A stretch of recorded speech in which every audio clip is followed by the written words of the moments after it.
All right, all right, all right. Carnivore Soldier coming at you from Austin, Texas. It's another Wednesday. We missed last Wednesday because my son had a track meet, which I was super glad to attend. And boy, they did great. He took third in the 1600 and the 2400 meter runs and got his first 2 medals of the season, which he's never got before. So he's doing really good. And was totally happy to be there, proud dad, and excited.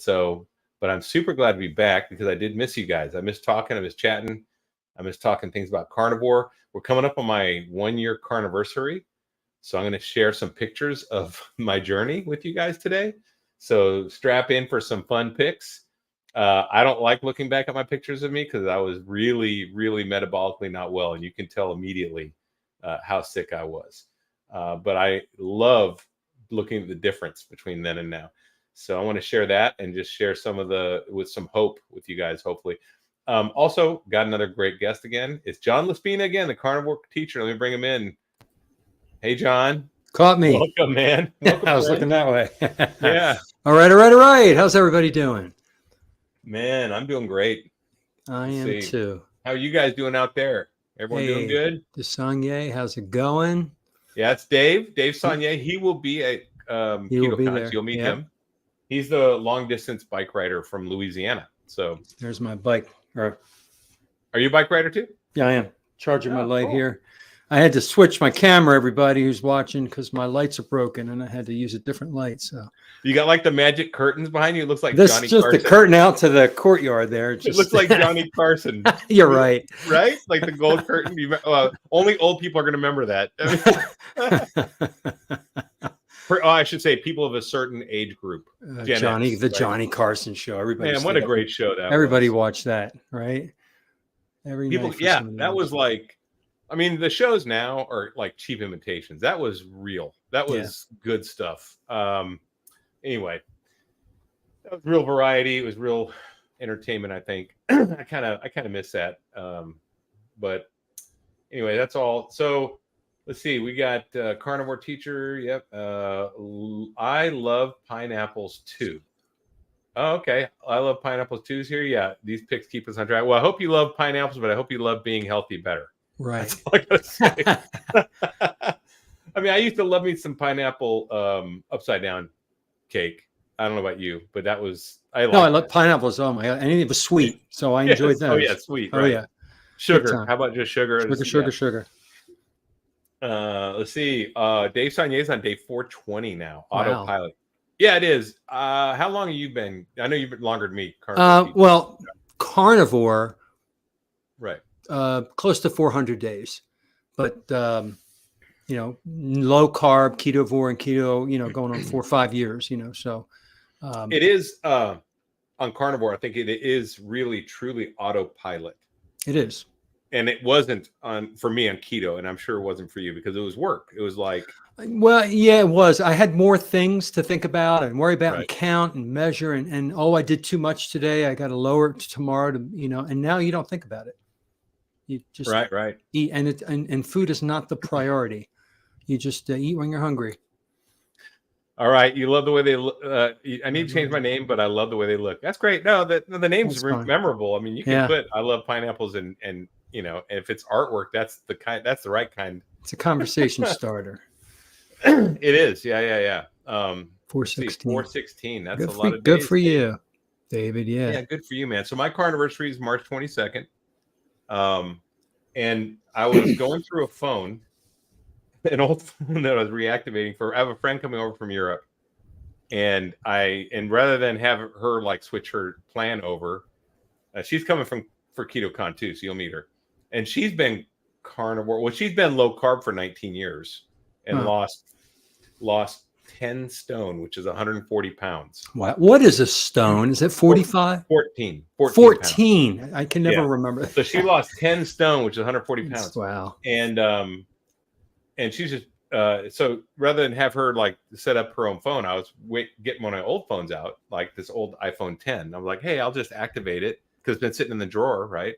Yeah. And then I could go month to month and just cancel it. So I just activated it for her so she doesn't have to worry about it. She has a phone.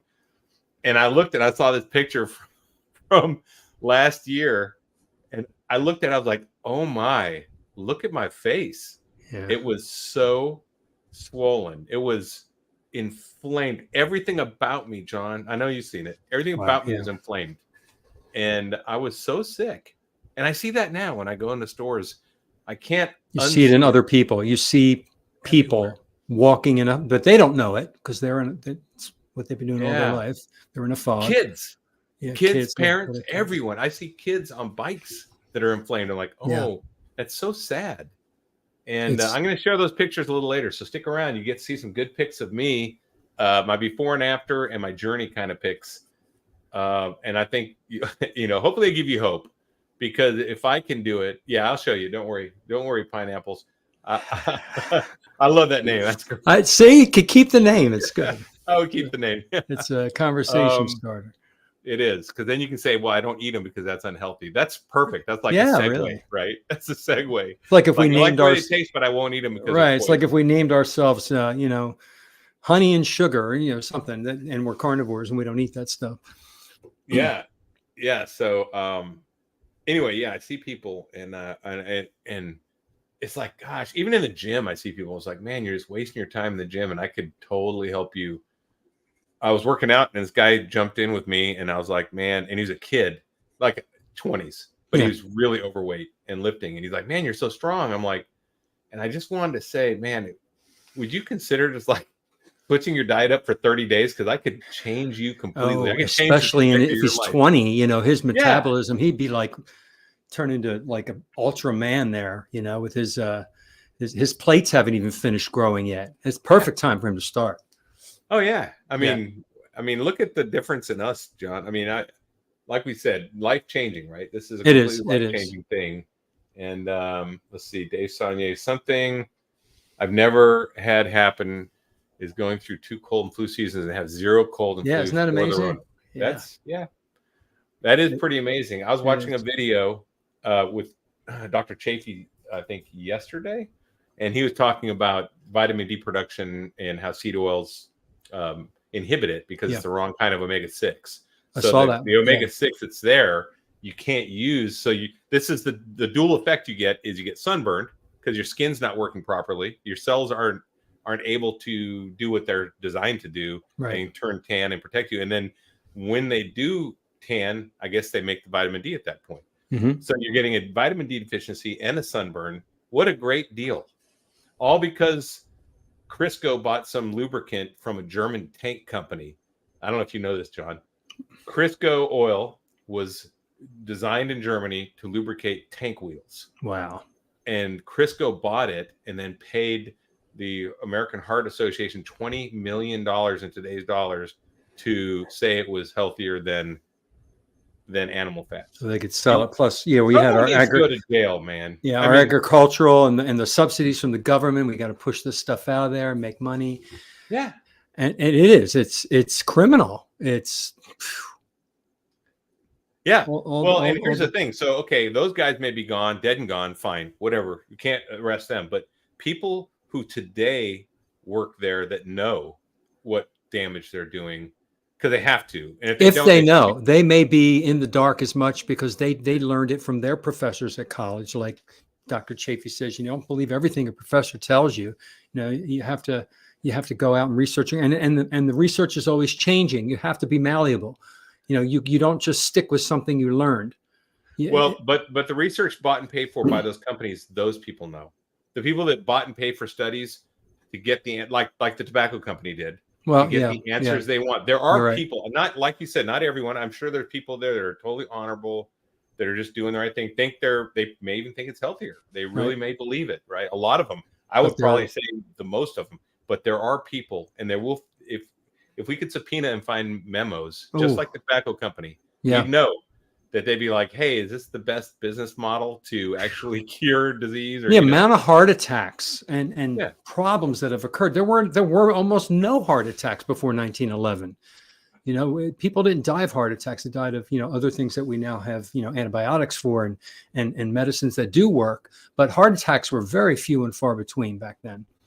Yeah, it's the seed oils that are causing this, and the refined sugars and carbs that are screwing up the arteries. Yeah, well, it's the I call them the four horsemen of the modern day apocalypse, of diet apocalypse, which are the seed oils, sugars, trans fats, and your refined wheats. Oh yeah. Those four things. Well, like those are the four ingredients to make any shelf stable garbage that's in the middle of the grocery store. Yeah. Including cereals, snack bars, protein bars, whatever you want that's on the shelf that's wrapped It has up those four ingredients. Yeah. It has Or even those the ingredients. or even just the three grains, refined grains. Yeah, no sugar. That's fine. Sugar and seed oil is like the root base of like all the crap that's out there. Yeah. And those are the three things we don't eat. I mean, you're talking about crackers. You're talking about cheeses. Just go down the aisles. Look at point to the goldfish crackers, the cereal, the Pop-Tart. Everything has refined grains, sugar, and some form of seed oil. Not to mention all the other chemicals to give them colors and flavors and shiny sprays, and it just goes on and on. The MSG to excite the brain, to get people addicted even more. It's those chemicals are in there too. The perfect balance of salt and sugar to get the bliss point. Oh yeah, the bliss point. They know what that is, right? This is something they do know that. You're right. The new Coke. Remember when new Coke came out? I do. Yeah. The whole idea on that was they were adding more sodium so they could add more sugar. Yeah. That was so they get more addictive. They had to move the bliss point up. They went too far, and it changed. It changed the flavor, and no one liked it. But that's what they were trying to do, was hit that. They did achieve a new bliss point, but it just changed the flavor, and that's when they lost a lot of people. So they had to go back to. But it's all garbage. Someone wants to make cards to pass out with doctors on one side and people to follow on the other. So I have someone in my group. Oh, well, that's a good idea. Yeah, in my last live meetup. By the way, my Carnivorsary is coming up. So Saturday, I'm having a live meetup here in Georgetown, Texas, just north of Austin. So if anyone's watching or knows anyone in the Austin area or within 100 miles, tell them if they want to swing by. We're going to be meeting up. And you can just reach out to me at carnivoresoldier@gmail.com, and I'll give you information. But last time when I was there, Jim and his wife, Jim's a retired police officer, and they live in Liberty Hill, and they made up cards, and they've been handing them out. They just had ones they print up on their computer at home, and they printed up some cards, bought a little card kit, and that's exactly what they do. They have doctors, and they're all YouTube channels. So they're like, hey, follow these people. Yeah, that's a good idea. And that's what I did. I printed up my cards because a lot of times I don't have sitting there at the gym. I'll just give a card out like, hey, check my channel out. If a guy's a vet or something, I'll say, hey, check my channel out. It may or may not be for you, but I talk about dietary health and PTSD and all that stuff. So anyway, so that's kind of what I do too. It is a good idea. It's really good. So if any guys out there thinking of it, making cards is cheap. They even have those free cards you can get. I think that you just pay for shipping. Some companies, so you could do something like that. Just put a bunch of, it's just really YouTube channels is what I do. DC's here. How's it going, DC? Hey, dude. Good to see you, man. Yeah. He was on with Bart. Yeah. All right. Let's see. I may attempt the meetup. Things are looking good on the calendar. All right, man. Well, Dave, if you can make it, Dave would be coming from Louisiana. He would get the free. So I raffle off Carnivore Soldier products there. I don't know. Do you have any shirts or anything for Carnivore Teacher yet? Me? No. Oh, for mine? No, I don't have anything yet. Well, I've just rebooted my channel, so I got to get my numbers up before I get some merchandise going. But I thought about that once a while back. I don't really sell merch. I mean, people aren't just buying a bunch of merchandise. But what I do is when I interview someone, I send them, if they're a veteran, I send them a Carnivore Soldier shirt. Oh, that's cool. That's cool. And then when I have meetups, I buy like, I don't know, 150, 200. I just use my YouTube money to buy take them with you. Oh, cool. Buy shirts, and then I do raffle. Yeah. And that's the furthest driver gets one automatically. I'm getting in the car. Totally worth it, man. I get my shirt, man. You can't buy these in the store. That's true. No, anyway, I bought you can buy them online. You can buy, if you guys do want to buy shirts, you don't win the lottery or whatever, my little lottery, then you can just go to my website and buy them. But listen, I don't. It's just for fun. I mean, it's not like it's not a business, right? So, oh my gosh, I forgot to tell you. So listen, I know you don't shave much because you got that. I got to get under here. Okay, well, listen, I've just shaved. I just switched up my soap. I have a brush. I'm a brush and soap. Didn't you have a little goatee going for a while? I did until New Year's when I took my guard off to trim, and Oh, I you forgot. And I screwed went it. zip, and I'm like, oh, it's coming off now. Off it comes. I've done that. But you know, I before. look younger. I do. I look younger without it. Yeah. So Now you can compare it to that other picture. yeah, yeah. So but I got this soap that has tallow in it. Yeah. Oh my, Big difference. It's a big difference. Putting Game that on when changer. I shave now, holy cow, the blade just glides. It is so much better than the old soap I used to use. I used to use this Italian soap, Paramiso or something. It was good, but oh my gosh, switching to a tallow soap makes a huge difference in shaving. So if anyone out there does that, I take beef tallow that you get in the store, grass finished beef tallow, the stuff you cook with. I have a little cup of it in my bathroom, and after I take a shower and clean my beard and everything, I take it in my palm of my hands. I heat it up so it's liquefied.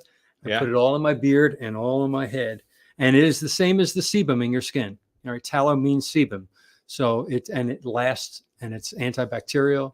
And they make products out of it. You can buy soap, like Larry said, you could buy. They have all these other products for the skin and hair, and probably deodorants too. Yeah, it's healthier because what we eat is not just what you eat; it's what you put on your body. Your skin sucks whatever you put on it in. And women are putting all this makeup and all this horrible stuff on their body, and people put suntan lotion with carcinogenic chemicals in it on their body. It absorbs right into the skin. We have to think about that too. Yeah, and the skin's just such a huge organ. It is. That's why if you get melanoma, it's very dangerous because it can go anywhere in your body. Yeah. So listen, this is something I thought about yesterday too, because I always think these thoughts and then think I should talk about this. So this is what I want to talk about. All right.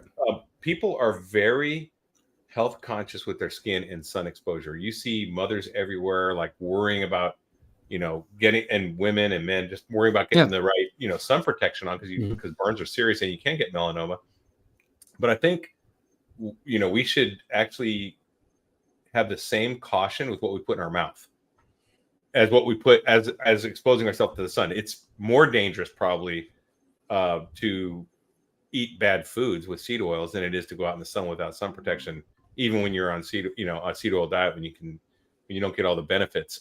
Oh, so DC thinks we're early. Listen, DC, we're not early. We did daylight savings here, so everything rolled forward one hour. Yeah, spring forward here. Yeah, we lost an hour. Yeah, we lost an hour last weekend. So spring forward and fall back. That's what we do, and I hate it. And I hope one day they do it in many parts of the world too. Don't they do that in Australia at all?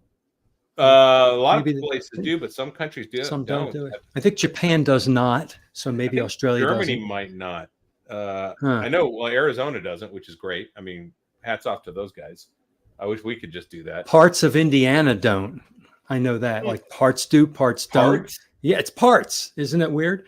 Wow, that would be so hard because, like, if you took a bus across from one part to another, that's just jacked up, man. It's like flying, it's crazy, but it's in the same state. So no, Japan, no, they don't do it. Okay, so I think they should just stop the whole thing. Yeah, I mean, it had value when we used. I mean, if you look at the old factories, they're huge walls of windows, right? And these factories, all these small pane windows, they couldn't make the glass big, but they had to have the light. The light, because in the industrial age, you had to work with the light, and the sunlight was what you could work with. And now we don't kind of need that. Yeah, we don't need it. It doesn't really matter so much. So I don't know. Japan, no, he said they don't have Japan it. Doesn't do it. They don't do it. Yeah, they don't do it because he's been there. And Dave Sonier's thinking of doing Kramer on Seinfeld, take a butter bath and butter. I remember that. Nice. Yeah. Carnivore teacher, can you share a little bit about yourself? Do you coach? Oh. I love pineapples. Might look for a coach. All right. I have coached, but I don't coach formally for money or as a profession. I've had a few people that I spoke with on the phone, several sessions for free. They asked questions. I gave my thoughts, but I don't coach yet. I'm not a registered coach. I don't have a degree in it or anything. I'm just I'm learning as I go, like everybody else. I have acquired a lot of knowledge. I feel like I know so much compared to 5 years ago. I was telling him, I forget who it was.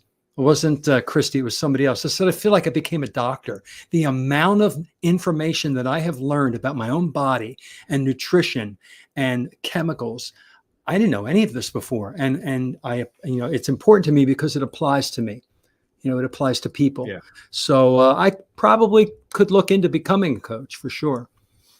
Well, you were a teacher, so I was a teacher. Yeah, so. I know I could do it. I just haven't applied for it or anything or taken any classes. Well, what's interesting is, so you have done a lot of research. You've got a lot of knowledge. It's very obvious by watching your videos. Yeah.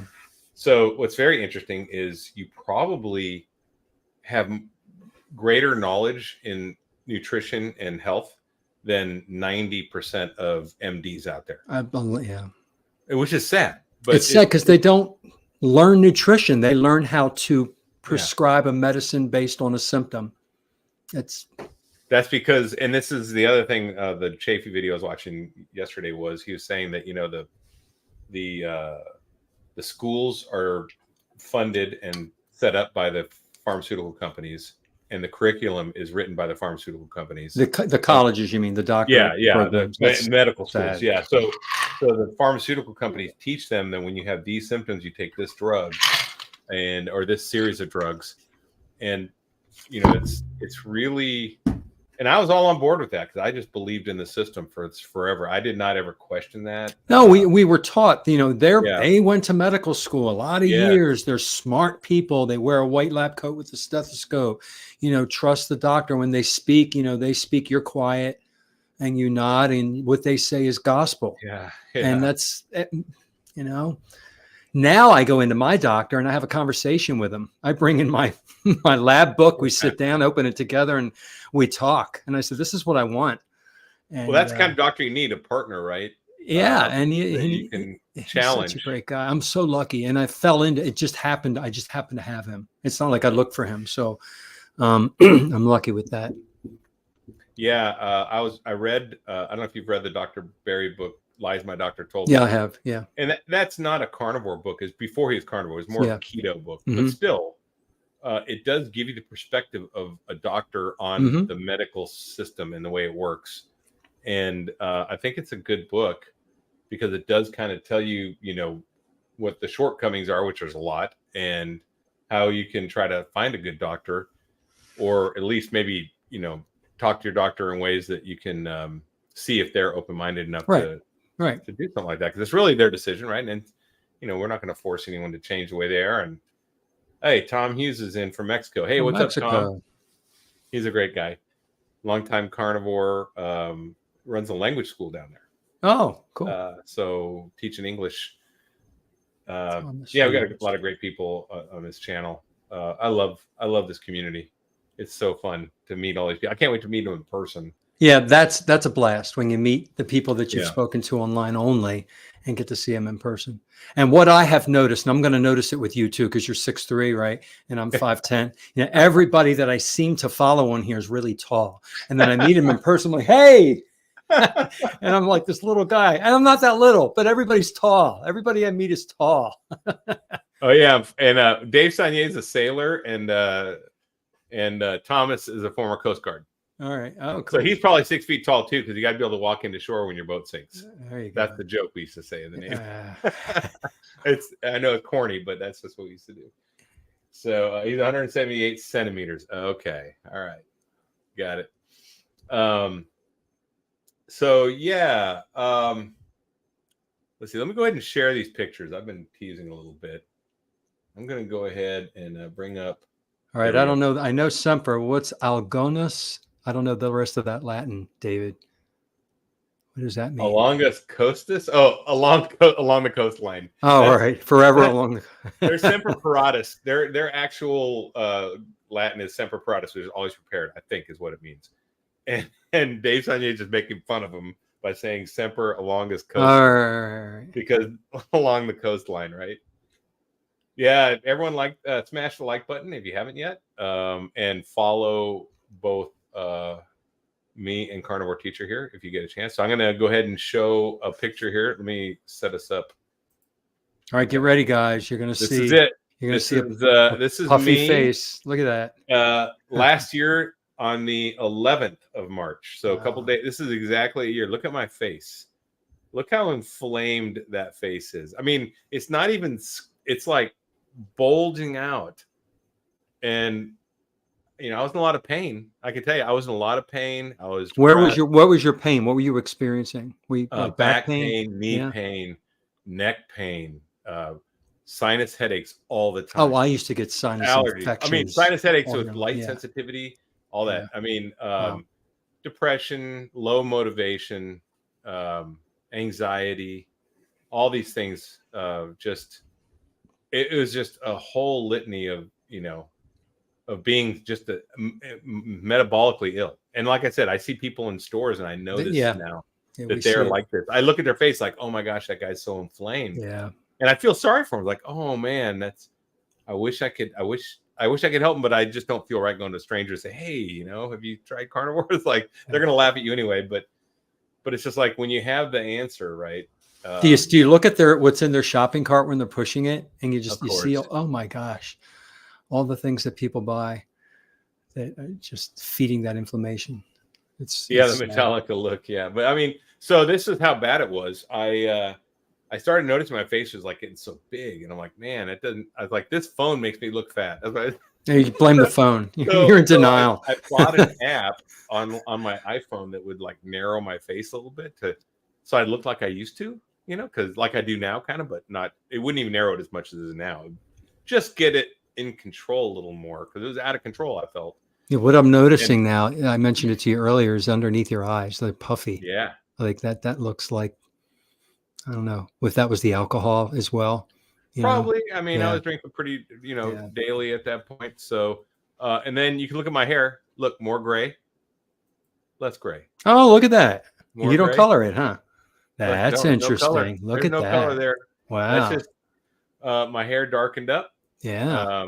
So I still have the gray on the sides, but you know, as far as your skin looks so good now. Look how healthy. Oh yeah, it's way better. Your skin looks, everything, John. I'm not.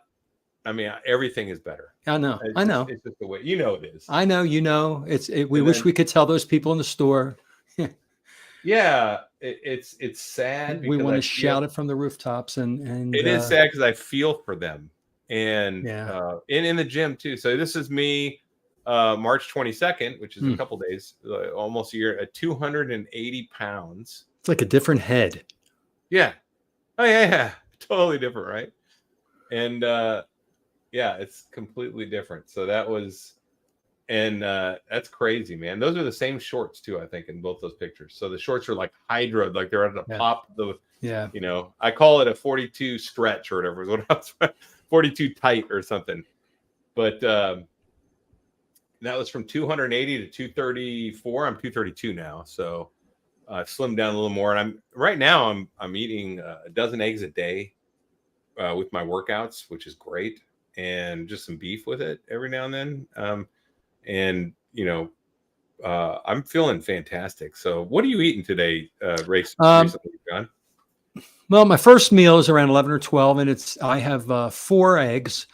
And I always have meat left over from the night before. I cut that up, and I heat up the meat in a bunch of beef tallow and butter. Because especially if it's lean, I know I want to add more fat, and I want a lot of fat so that my bowels are proper and not constipated. Because fat is what helps that, and usually some piece of fish. So it's either a little small piece of wild sockeye salmon that I have in baggies, or I have a can of salmon or sardines, or I have some wild caught shrimp that I prepare. And then the way I make my eggs over easy, so I don't scramble them in. I throw them on top of the meat, and then I poke the yolk so the yolk runs into all the meat. That's my favorite way to eat meat, is with the yolk all runny in there. And you want the yolk runny because it's got the most vitamins and minerals. I like it because it's creamy on my tongue. But yeah, I do mine raw. I eat mine raw. I could do that raw, yeah. And then for dinner, sometimes I'll have a couple poached eggs on my ground beef or on my steak, and I break that. I mean, that's my cheese sauce right there, although it's not a cheese sauce. And can never get enough of that. You know, you think people often ask, aren't you sick and tired of having steak or hamburger every single time? I said, you know, you would think that you would get tired of it, but it's not, because once you're full and you're not hungry anymore, you don't think about it till the next day when it's time to eat again. And then it really looks good again. Like your hunger sends that signal saying you're not tired of it. You know, it's really good. Yeah. And that's another thing I was, that video I keep referring back to, but it was a great Chafee video the other day. And he was talking about, you know, we are the only animal on the planet that eats a variety of food. Yeah, you're right. Every animal eats the same food. thing. Yeah, whether it's a koala eating eucalyptus or right. They said you can put cows and sheep on the same pasture and they'll eat different grass. Different grass. They don't compete. Huh. And they just know. They know what is their good. species specific food for their body, and they don't like the other stuff. And we probably have that gut instinct that we overrode through our society and all the damn food that's out there. I mean, look at all the drive-throughs, look at all the crap that's out there. And people just say, "Ooh, I want that because it looks good and it tastes delicious." And that's our criteria. You know, we're not thinking nutrition. Yeah, food is the experience now. And, it is. It's sad. That fat face, that inflamed face, is the result of experiencing food. Oh yeah, that's exactly what that is. And this face here, and this build I have going on, this is eating a proper human diet, and that's the difference.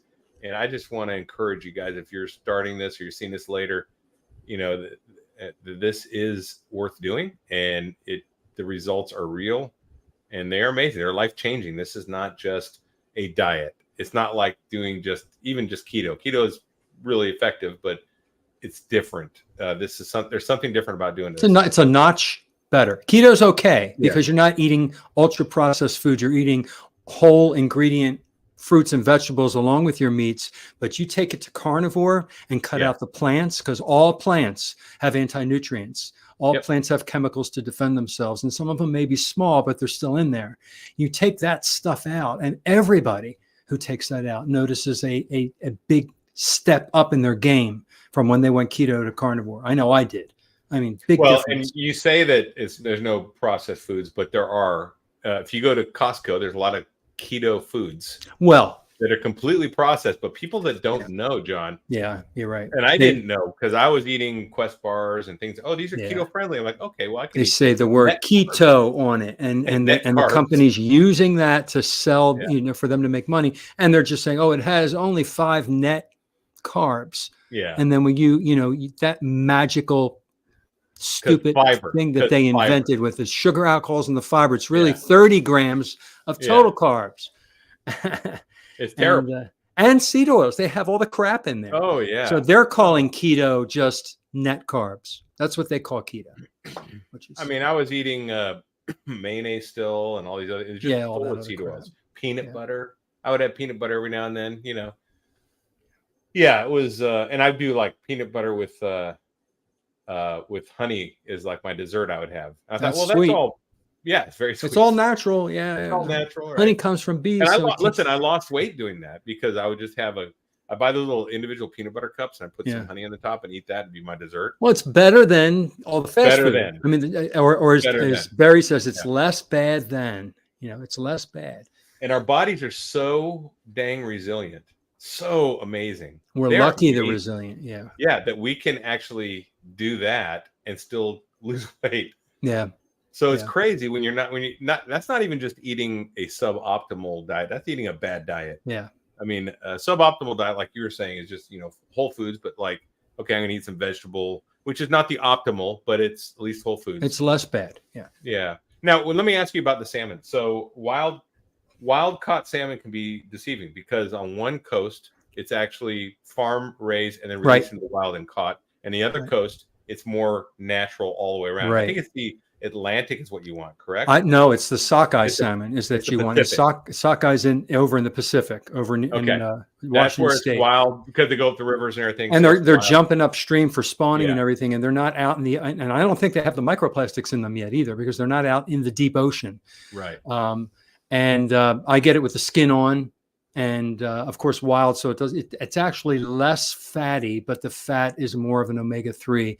It's not farm raised. Farm raised fish, they keep them in these channels, and they feed them grain, and they feed them chicken poop and all that crap, and they get that lighter orange color, and that so bad for you. And so that's the okay. So people ask the why is, I hear there's Duke back there. See him. Hey Duke, what you doing? He's saying, the dog. Hey. Yeah. Oh. So when people, you'll meet him in person. This is Duke. Man. Oh, he's my good boy. Great Dane, right? Yeah, Great Dane. Love Great Danes. And Carnivore, of course. So so the I was gonna say, what was I saying?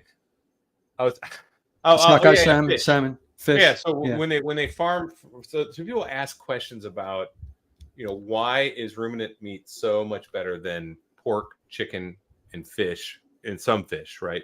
And I think the real answer is because cows have ruminant animals have that triple chambered stomach that can really break down those bad foods, even the wrong foods, better and make better meat. Yeah. Where and listen, if chickens and pigs were eating what they eat in nature, like I've had wild boar before, I've hunted and I've killed wild pigs. That meat, completely different taste, completely different. Everything about it's different. Same with wild birds, turkey and such, completely different. So you're right. What it is, and same with fish. And fish get all the nutrients they get, the omega-3s, from eating other fish. They're carnivores. They don't eat wheat. Hard to believe. Fish don't eat wheat in the wild. Okay, they don't eat chicken poop or whatever. They don't eat and cows. Because they're actually grass fed and grain finished. Right. That's the other thing is, so they pretty much do eat grass most of their life, and then they're finished with grain, and it's enough to fatten them up without destroying the meat quality. And then, but pork, poor chickens and pigs, those poor guys, they're fed from the beginning the fattiest. They want to raise them really. They want to fatten them up to make fast. More money. Yeah, fast. So they want these chickens get genetically changed so they can't even stand on their legs, and it's just sad. It's sad. And I use that analogy and I say this is exactly how they fatten up the pigs for slaughter, fatten up the turkeys and the chickens for slaughter. What happens when we eat grain? Yeah, we're fattening ourselves up. It's the same process. The body creates fat when you have too much carbohydrates and sugar. We know that it does this to animals, but yet we don't think, we turn a blind eye. The humans, we don't tend to understand that. We've often thought fat makes you fat. And and totally wrong. So many people still believe that myth. Yesterday, I took my son running with some other kids that are in the track program, and they went trail running at this park nearby, which is beautiful, that I used to train at when I was getting ready for military schools. It's like 5 miles up, 5 miles down, up to a dam. And the track coach was there, and she had finished her run, and then we were waiting for the kids to get back. And there was a lady feeding the geese. There's geese. It's on a river, right? And there's geese. So she's feeding geese, and she's feeding them, bird food. Bread. Oh, like, bird. Right? No, bird food. Bird and food. She goes, right, and she goes, nuts. And the coach goes, she goes, I'm so glad you're using. Oh, good. Meat Fuel's on. Hey, what's up, Kat? She goes, I'm so glad you're feeding them real bird food, because, feeding them bread makes them sick. Yeah. And I said, yeah, feeding bread to any animal makes them sick, including humans. Yeah. And she looked at me like, well, I don't know about that. I'm like, no, it does. I guarantee you 100%. So, it was a funny moment, because I was just like revealing my thoughts, and they didn't really know what to say, because they probably thought I was some weirdo. Yeah. But, that's the truth. There's always signs that don't feed these animals are supposed to eat a narrow diet. Well, all animals are supposed to eat a narrow diet, what about including humans? Us. Nobody talks about the humans. Yeah. We don't eat a variety. If we did, we were the only animal on the planet that would. So, and then when you talk about man-made foods, that's not even food. So you can't really classify that. I'm talking about variety of real foods. Yeah. So, potatoes and all that stuff. crazy. Let's see. Wild pig, splendid. Yes, I had the best pork roast I've ever had in my life. Yeah. After killing, I don't know if I've and ever I was in tried Louisiana, wild pig. Dave. When I got that, I was bow hunting, and I picked up a big old. You know, not you don't want the really big ones. You don't want the giant ones. They get too old. The meat gets tough. You want the younger ones. Oh my gosh, the meat's so good. Wow. Yeah, so good. I stay away from. I don't have pork that much anymore. I'll have chicken maybe once a week. We have chicken wings. Okay. And I don't want to have it any more than once a week because, again, you know, where can I find chicken and pork that I know ate more of the stuff out in their pasture? I don't know. Yeah. It's not you like have buying. To know someone who's raising. You have to them. know someone, yeah. And whereas you can go to the store, you could buy grass finished beef if you want. I always get grain finished, to be honest with you. Yeah, I do too. I know I it's like grass fed. Yeah. Yeah. And it's grass fed most of its life. So we're good with that. So the thing is I'll get back to the point is the ruminant animals, because they have a multi-chamber stomach, they're better suited to handle that, and they are grass fed most of their life. Right. But these other animals, the poisons get into their meat, so they have a higher linoleic acid value. Exactly. Chicken higher than pork higher than any ruminant animal. Chicken's higher than pork. Yes. Oh boy, I better lay off the chicken wings. At least I believe it is. Correct me if I'm wrong.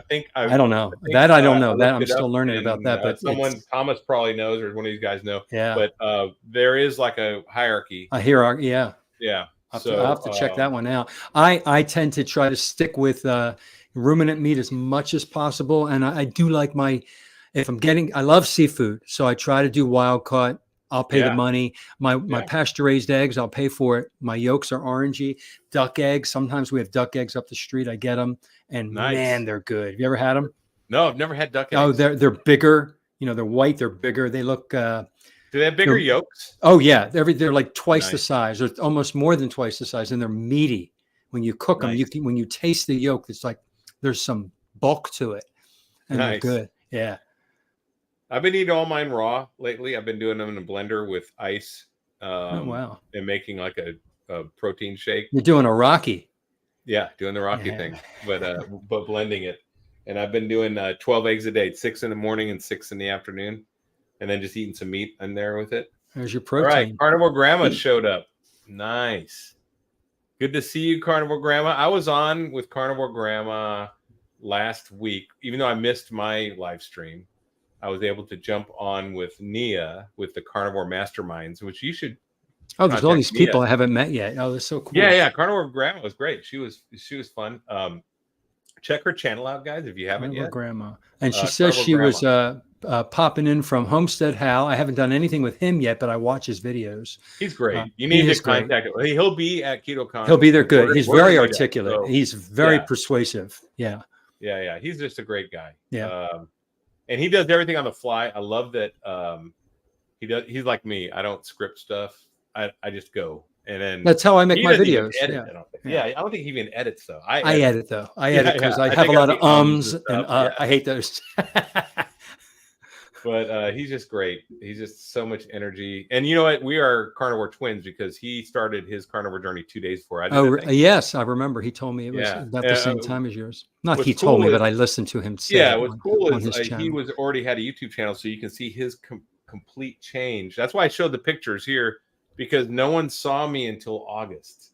I was already down, I don't know, 30 something pounds when I started this channel. And even then, you can look at my first videos. I am still inflamed. I'm still heavier. Inflamed, yeah. You can tell. I mean, and of course, I'm not as good at talking as I've become. I've become a little more accustomed talking to a camera. I've always been pretty good talking in crowds, but talking to a camera was a different skill set. I don't know about you, John. Yeah. Well, I learned it. You know, you learn it. You learn it pretty quick, right? Look at the light, look right into the light and talk. It looks like you're looking right into the people's faces. Mm-hmm. Yeah. So Carnivore Grandma, that would be cool. I'll come on your channel. Yep. Interview me. She's great. So definitely go on my YouTube and send me an email, and I'll absolutely sign up with you. Oh, she saw you on Christy's channel too. Yeah, I did that last Monday, a couple days ago.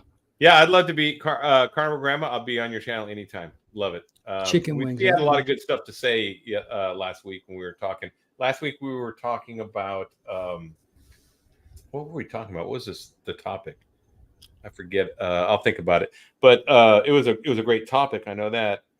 And she had some good stuff to say. Oh, we were talking about macros. Yeah, if we were counting macros, that's what we were talking about. So, and I think everyone there kind of was a consensus that, you know, some of us had, or some had in other diets, but none of us really do now.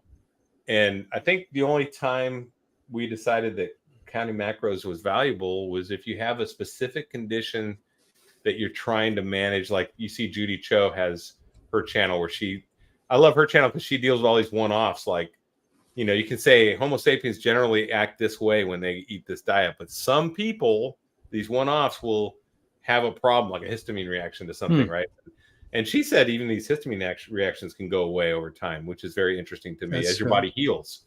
Yeah. So, but she has a cool channel because she deals with a lot of one-offs. So, you know, the people that are the hard cases, and some of them just need to tweak their diet temporarily to get their body healed up and back in line, and then it starts working right. So chicken wing restaurants use seed oils. Yes, I think that Buffalo Wild Wings uses tallow, I believe.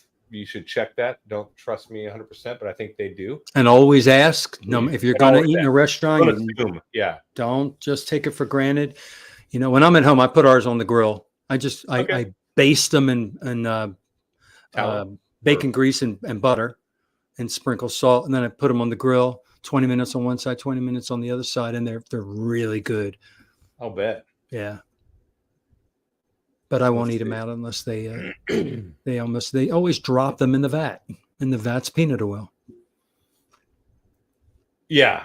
And the problem with that, and I'm sure you can go in detail on this, John, because you're probably an expert at it, because you seem to become an expert at everything you're interested in. Well, anything I'm interested in, yeah. Because so the problem with, you know, frying something in vegetable oil, peanut oil, whatever it is, versus tallow is the vegetable oils, for one, they're already they've been heated a lot when they're created, right? So they're unstable at high temperature, so they break down, and you get a lot of free radicals and problems with, basically it become poisonous. They become poisonous, and the more times they get used in a row, the more poisons they concentrate it, and it goes into your food. I don't know if you've ever gone.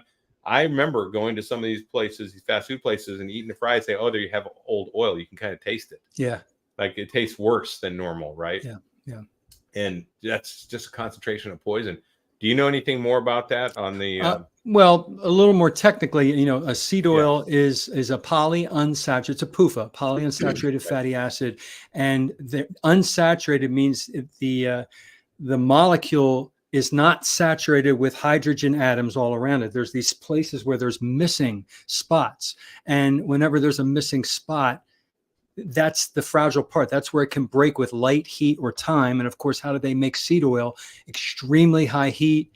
And they add hexane, they degum it, they deodorize it, they cool it down. They pour it into bottles. They make all the processed food, the fast food. It's all the peanut oil. When I was a teenager, I worked at a fast food restaurant, and I changed that oil. And I remember dropping, that oil was disgusting. It was filthy. It peanut oil back then? Where did you work? So I worked at Hardee's in 1980, 81. They switched, I think they just switched. And I know that it was peanut oil because I changed the vats. I had to wait till they cooled down, turn the lever, fill the bucket up. Two of us had to carry this disgusting vat out and dump it. And it was pitch black, that oil, because it had been used to fry the fried chicken things and the French fries, and everything was fried in there. You know, it was just filthy dirty.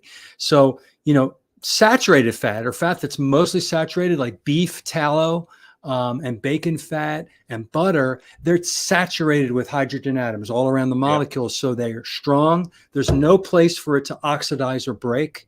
And so a light heat and time, it's stronger, and it can endure that for a long time. You can stick one of those oils out on the countertop for weeks. For weeks, and it will not go bad. Now you do that with the fish oil. Fish oil is unsaturated, which is healthy, but you leave it out for a few hours, it's going to reek. It goes rank. Really bad. And that means that it oxidized. Now, the thing is, when you have a seed oil, they deodorize it so you can't tell that it went Hexane. bad. Yeah. Yeah. So all the processed foods in the grocery store, open up a package of potato chips and smell it. It's not going to smell bad because they deodorized the seed oil that they fried those potato chips in. Had they fried those potato chips in an unsaturated fat that wasn't deodorized, you open that bag, you'll fall over. It would stink so terribly. People don't understand why. Another reason they use the seed oils is to preserve them on the shelf, even though they're preserving them in really faulty oil. Yeah. And you can do that with animal fats too. Pemmican, they do that with dried beef and tallow, which the American Indians used. And I believe the British Army switched to it when they were here during the War of 1812. They actually ate pemmican. They adopted it. So as a local, standard ration. So it's interesting. That oil too is so pervasive. It sticks on everything, and it's super slick, more slick than like regular animal fats. And they had to come up with special cleaners to clean restaurants because they. Oh, really? Wow. Yeah, this stuff, the cleaners they use are really super strong. Wow. Because that is so, on your shoes, it'll never come off your shoes. That smell in your clothes. Oh, that odor. Yeah. It never, and that's the rank smell you're talking about, John. It starts coming out when you overdo it, when they overdo it. And I wouldn't eat anything that was fried ever in any seed oils ever again. And like I said, you need to have that same concern of what you put in your mouth, of what you used to worry about your sun exposure, your skin. You need to be really concerned that, wow, this is dangerous, right? And I think people got it with the skin. They had that sense of, hey, this is dangerous. I shouldn't be out in the sun without some kind of protection on. What's sad is that they got it with the skin because the message is you're going to get skin cancer if you don't put all this lotion on, and that's going to prevent your skin cancer. And that's still the message on TV today. Right? I know. It's still the and then wrong. What's in that suntan lotion has a lot of carcinogenic ingredients. And instead, if you don't eat seed oils, you don't burn in the sun, and you can actually get some sun and make some vitamin D and the skin actually works like it's supposed to. Yeah, it makes your melatonin for later in the day. You get vitamin D. You don't get sick as often. Oh, yeah. So many good things. Man, it's been a great conversation already. It's already almost an hour, John. Can you believe how fast it flies when we get going? It did that when Christy and I talked on Monday. We're like, what? It's an hour and a half. We barely said anything. Let's see. Oh, Thomas made some pemmican a year ago, and it's still good. Yeah. It's amazing. Isn't that interesting? Yeah. Yeah, sure is. It is. Still, I give the advice for people. Still, whenever you're taking something out of the refrigerator, always open it up and smell it. Use your God-given sense of smell. We lost our ability in this world for some reason. We don't trust our instincts. If it has a little tinge that it doesn't smell right, throw it out. Because every oil, all animal fats have unsaturated fats mixed in them. Nothing is pure saturated. It's a mixture of saturated and unsaturated. And part of that unsaturated fat does go bad. So the meat can go bad. The fat in that does go bad over time. So always smell your food. Throw it out if it doesn't smell, or if it smells bad. Yeah, absolutely. We have an amazing system here with the nose and the taste. It's designed to work and to keep you safe. That's why when you eat a Brussels sprout, it tastes terrible. It's bitter. Yeah. If you've ever eaten a Brussels sprout that doesn't have good stuff on it, like honey and salt and all these, they have to doctor that thing up like you wouldn't believe to get it where it's palatable and then cook it just right. If you just ate a Brussels sprout that was raw, it would be so bitter you'd spit that out because it's full of poison. And that's your body and your nose and your tongue telling you, don't eat this. This is the wrong thing to eat, right? So a lot of foods do that. I mean, a lot of foods do, and we were taught to override those signals because your vegetables are good for you. Yeah. Right? Yeah. And it's the lettuce is bitter. And it's and if people like the vegetables, I always ask them, like, would you eat it raw? I couldn't go without my salad. Really? Would you eat salad without any dressing or any toppings? Just eat the salad? Like, no. I'm like, okay, well then you don't like salad. I'm sorry. Right. Nobody eats just the lettuce. I've not wasted food. That's the other thing. You don't throw as much stuff out. Now my son is eating more of a traditional food. So I'm noticing there's an uptick in the food I'm throwing away a little bit. A slight uptick. But since I'm not, it's all good. And so my son has just update for you guys. He basically wants to take a break from carnivore. I said, fine. I told him when he turned 13, I wrote a letter to him about becoming a man and how your decisions, you make your own decisions in life going forward. And every year they carry more weight. And I said, this is one of the decisions you can make. But again, I love guys like John because there's so much good information out there. I just want to make sure he has the right information to make the decisions, right? So I'm an advocate, a super strong advocate for informed consent. And right now, I feel that a lot of the decisions these kids are making, a lot of people are making, are just not informed with the real facts. They're informed with marketing messages.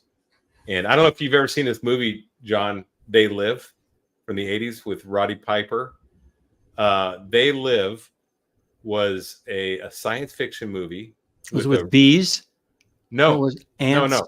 So basically, these guys found these glasses. It's like a modern, it's a tough economic time. He's in the city. He finds these box of glasses. He puts them on, and as soon as he puts them on, all the signs change, and they say obey. Yes, I have to watch it again, though. I forget it, but I do remember that. I'm going to do a review on that as a carnivore movie because a mindset. That is the mindset. Like you put the glasses on, and that is what you do with the carnivore diet when you start seeing through all the messaging that's out there, all the fake messaging, the lies. So I think the main messages were obey, consume, and wow, I remember it's that. amazing what was on that movie. And they don't have to make a re-release of the movie because we're living it. They don't have to make part 2 or anything. You don't have to remake it because all you gotta do is just look at what's going on. And those messages are in force. They're out there. And I think there was some aspect of that back then. That's why the movie was made. But now I watch it and it's like, wow. So I'm going to do a movie review on that one. I think I like that as a carnivore movie for a mindset. That's actually a good idea. And I think one of the reasons I was thinking about us, you and me, working together on doing these videos, which I like doing. I think what's good about you and me is you're more of a technical, like you get the science down, man. You hit all the P's and Q's and cross your T's and dot your I's. I love that. And I know it works, and I don't know all the science behind it. I've heard it, I've read it. I can't quote it. I don't memorize it, but I am a motivation guy. I'm a practical application guy. This is how you apply a carnivore diet in your daily life if you're just a regular person. And you don't have to be the expert in all these things because you got guys like John, you got guys like Dr. Chafee, you got these people that are experts, that become experts, that have great videos of that knowledge. And then my side is more of a, hey, how does this look in my life? How does this look to be kind of like when I became a Christian? It's like, okay, this book was written thousands of years ago, this Bible. How does that apply, in a modern life? What's it look like? And that's kind of the journey, right? And I think there's a journey that's very similar with this. It's like you have to figure out, like, okay, here's all the facts, but how does that look when it's applied in a daily life with a family, with kids, whatever your situation may be, with no kidney, no gallbladder, whatever it is. What's that look like? So that's kind of my strength, I think.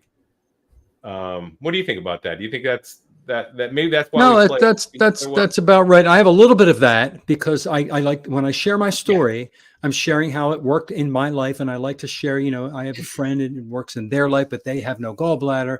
This person, is fighting this issue or that issue. We're all different, and so I do share it from that angle too. But because I was a teacher and because I was trained and I taught for 34 years, it's just my angle is to understand the facts, and I like to dive deep into it. And when I understand how something works, I get these aha moments that excite me, and it's like, oh, that makes so much sense why that is that way. I have to share this, and then that's how I make my videos. Yeah, because it's like, oh, or most of the time I walk away like, wow, I never knew that. Freak me out, man. I got to tell people.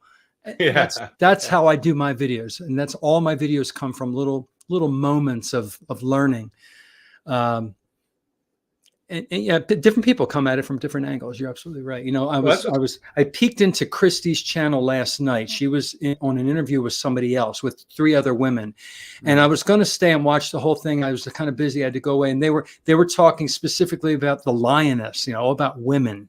Women on carnivore, and so I kind of like ducked back out of it a little bit, you know, because I've watched her lioness hang out. Maybe that weekly, I think, or every couple of weeks. I've seen it. It's kind of cool because it's so many different angles that you can talk with carnivore with different people, with different young, old, male, female, this issue, that issue, and it helps with everybody because it's our ancestral way of eating. It's the way we're supposed to eat, you know, and so many things can heal for people.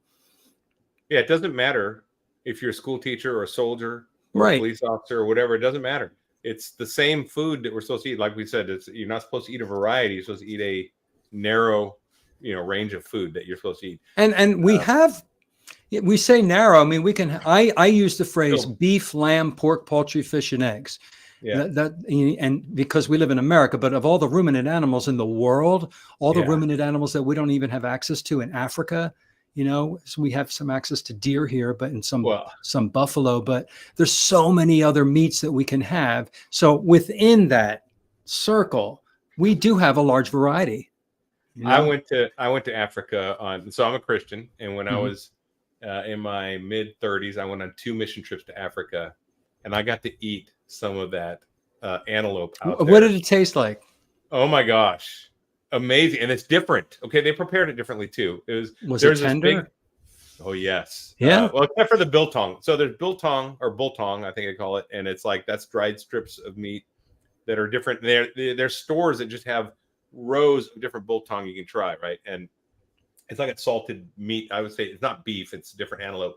But yeah, there's like, and everything's a bok out there. Like Reebok is a type of antelope. It's a very small antelope, very fast. There's Reebok, there's Monty Bok, there's Gem Bok, there's all these antelopes out there, and they're all different, but they're all so tasty. Wow. It was amazing. It was an amazing experience. They had this tent set up out in the field, and they cooked all these foods and in traditional ways, and it was a life-changing experience. I bet, and all wild caught and all it was all from wild, nature, right? and they nothing hunted, processed. They brought it in. I was like, fantastic, oh my God. Fantastic. Yeah, nothing grain fed, nothing. It was just stuff they got, and it was really fantastic. It was a great experience. That's great. And I don't know how they prepared it all, but it was very good.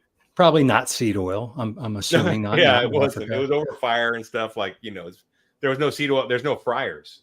Nothing was fried. Yeah. Nothing. It was tents out in the there was no building, so nothing was fried. It was all over the fire. Yeah. Got a question for you, John. Said one of your videos. Would you go ahead and answer this? Where would you do something in more detail about gallbladder? I kind of developed something to make up for it. Okay, I'll go into detail. I just made a string of videos. I probably have to go in and make some more. We have a gallbladder, and the gallbladder holds the bile that the liver makes, and the bile liquefies the fat that we eat so that we can absorb the nutrition and the energy from the fat. And if you have no gallbladder because you had to have it taken out because you had gallstones or problems, your liver will continue to excrete bile, but it just comes out a little bit. So whatever food you eat, whatever comes out, that bile can liquefy that fat, but then not more. So you may have some diarrhea. And that's why people without a gallbladder have to eat smaller meals. But some people have the ability to actually make a pouch like a gallbladder. It takes the place and does the job of a gallbladder. This little pouch forms because you don't have one, but you're telling your body signals that you need it because you're eating a lot of fatty red meat. And eventually over time, there's this little storage pouch that develops that holds the bile. So you can eat larger meals with more fat and eat fewer times in the day. And that would be the video that I'm going to make. Yeah. That explains it's amazing that. How a lot of people are in that boat, apparently. I didn't realize how many people don't have a gallbladder. And the reason is because they got gallstones or got gall sludge because they cut their fat down. Right. If you're eating a low-fat diet, what happens is your bile concentrates like 26 times in there. And if you concentrate anything, anyone who's taking chemistry knows you crystallize. That's what happens when you concentrate. You concentrate That's how you make salt, concentrated Right. seawater, right? Right. I mean, it's so all these gallstones are from this low-fat diet that we went on in the 80s, ill-advised diet. And now all these people are missing gallbladders. Yeah. But the good news is you can still do it. You can I know a lot of people that do it without gallbladders. It's not the end of the road. It's, if some people need help, they can take bile salts to get started, and then you can wean off of those, and your body starts making that pouch that I talked about. I don't know if that happens. I've heard that it works for everybody. It works for some people, make a pouch. Some people they don't, and you just have to adjust. Your body adjusts, but having that fat, man, there's so much nutrition in animal fat. It's not just, we were taught that fat's just fat, right? That it slips through or makes you fat.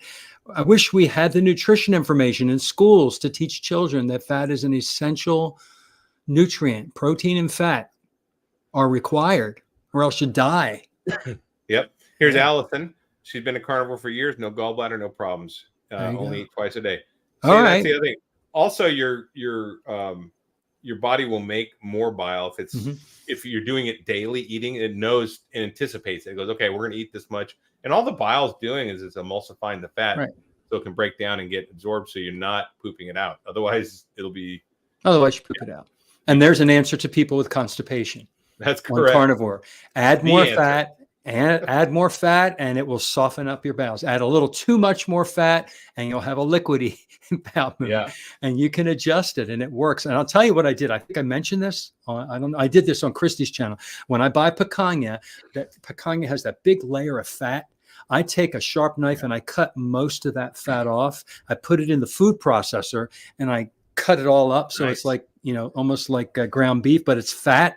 I put it in the refrigerator and I take pieces of it, throw it in my cast iron skillet with butter. And I make this, and then I put my eggs in there or my meat in there or whatever I'm making. I make sure I get good fat. I look at fat so differently now than I used to, I look at it like, oh, it's fat. Yeah. I used to cut it and throw it away before. After a year in, I find that I can eat a lot more fat than I used to when I started. I mean, I have to get my stool the right consistency. Exactly. I eat a lot more fat on purpose. I eat butter slices and stuff. I'm like, oh, I got to add some fat because I don't want to have hard stool, right? So I'm going to soften it up a little bit, and I'll just deliberately add fat to things now where, like you said in the past, fat was bad. I didn't eat. I cut the fat off and threw it away. That's terrible. Now I could never throw it away, right? I know. It's so terrible what we used to do. Well, hey, next week is, like I said, my carniversary is the 22nd. So next week's the 20th. We're going to have a carniversary event. You're going to be back, right, John? Yep, I'll be here. Invite some other people. If you're interested in joining me on my carniversary live stream, let me know, and I'll send you a link. Are we doing something special? I don't know. We'll just a regular. I just have to think about it. We might focus on. You're gonna wear a hat and a little. Maybe. I don't know. But this weekend, like I said, if you're in the Austin, Texas area, please hit me up or go to the Facebook page, and you can. There's an event where we're gonna be doing a live meetup at HEB, and they have amazing beef ribs that are like $30. They're huge. I mean, it's a 2-person. They sell it with 2 sets of sides usually, but I might eat one just for my carniversary. I might just fast going into it and eat a huge rib. There you go. Just for and I'll take a picture of it. But anyway, so that's what's going on. So after that, we're smooth sailing going into KetoCon. So KetoCon's around the corner. Tickets have already gone up $50. They'll go up another $50. Did they? Yeah, I got my time. Yeah, I'm glad. Did you get your time? Good. Yeah. And there is a discount code, Carnivore Soldier, all caps, or you can do the HYH50, which is Hack Your Health 50, whichever one you want to save $50 off now. I'd recommend you go. I think that's about it. Let me drop you out, John. I'm going to say goodbye to the folks. All right. If you stick around, we'll chat for a few. Okay. Later, guys. All right. Bye. Okay, everybody. That was a invigorating and fun conversation. I love having John on. I just love having guests. I love having you guys here. This is fun. For me, it's my highlight of the week, my middle week talk. And I'm glad you guys made it. I appreciate you. Go ahead and share this out. you know, and another thing is we saw that earlier, and maybe you missed it if you're watching later, you know, people using business cards with their favorite YouTube channels. That's a great idea. If you're not a YouTube content creator, you can get into the fight, like I said, and help this algorithm war by sending people to check out these YouTube channels. They'll get great information, and it could turn their life around. You know, like it turned mine around, like it turned John's around, like it maybe turning yours around, or some of these people already has. This is life-changing stuff. So anyway, all I got to say, guys, is stay strong and overcome. Carnivore Soldier out.